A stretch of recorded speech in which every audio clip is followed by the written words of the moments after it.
मध्य प्रदेश के सागर में निर्यापक मुनिपुंगव श्री सुधा सागर जी महाराज सत्संग के सानिध्य में समयसार शिविर का लाभ लेने के लिए छात्रावास की बालिकाएं भी पहुंची और गुरुदेव का आशीर्वाद लिया। भाग्योदय तीर्थ पर विराजमान निर्यापक मुनिपुंगव श्री सुधा सागर जी महाराज के सानिध्य में चल रहे समयसार शिविर में श्री दिगंबर जैन श्रमण संस्कृति संस्थान सांगानेर के तत्वावधान में संचालित मुनिपुंगव श्री सुधा सागर जी महाराज आवासीय कन्या महाविद्यालय की अधीक्षिका श्रीमती रेखा जैन जी भी पहुंची। इन बच्चों की जो प्रतिक्रिया 5 बजे उठना, उसके बाद प्रेयर, मंदिर जाना, पूजा पाठ, पूरी दिनचर्या इतनी अच्छी लगती है कि उसको देखकर ऐसा लगता है कि अपने घर में अपने बच्चे भी इसी दिनचर्या से निभाएं।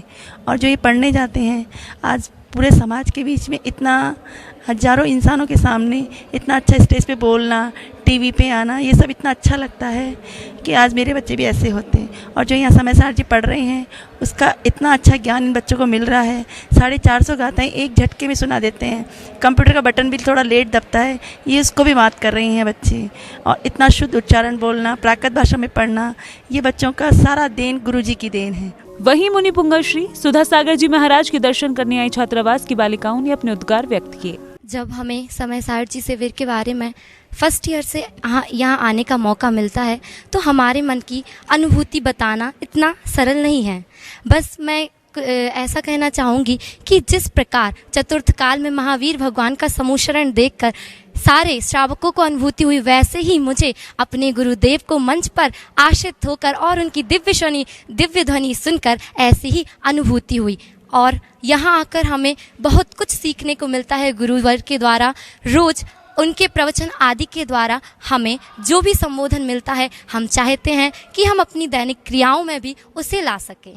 सबसे पहली बात तो एक गुरु की ही कृपा है, क्योंकि उनकी मुखारबिंद से निकला था कि अगर आपने एक बार समयसार याद कर लिया तो आपकी जो स्त्री परा है उसका हमेशा के लिए छेदन हो जाएगा।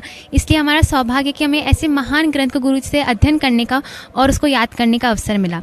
दूसरी बात, गुरु जी ने पिछली बार कहा था जिन्होंने समयसार जी पूरा याद कर लिया है, अब आगे वो क्या याद करें, तो उनके मुखारबिंद से निकला था कि आलाप पद्धति और अष्टपाहुर करें।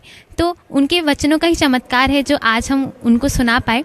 जो समयसार जी ग्रंथ है, इसके बारे में बहुत गलत मान्यताएं फैली हैं, इसलिए ऐसे महान ग्रंथ जो कि साक्षात मोक्ष मार्ग का कारण है, साक्षात मोक्ष का कारण है, वह हमें पढ़ने का अवसर मिल रहा है।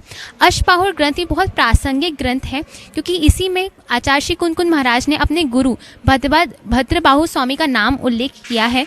और ये जो ग्रंथ है, इसमें जितने भी हम कहानियाँ पढ़ते हैं जैन धर्म की, उन सभी के बीच इसी ग्रंथ से निकले हुए हैं। कुछ इस प्रकार समयसार शिविर में छात्रावास की बालिकाएं बड़ी संख्या में सम्मिलित होकर भाग ले रही हैं। जैन फोकस के लिए सागर मध्य प्रदेश से ब्यूरो रिपोर्ट।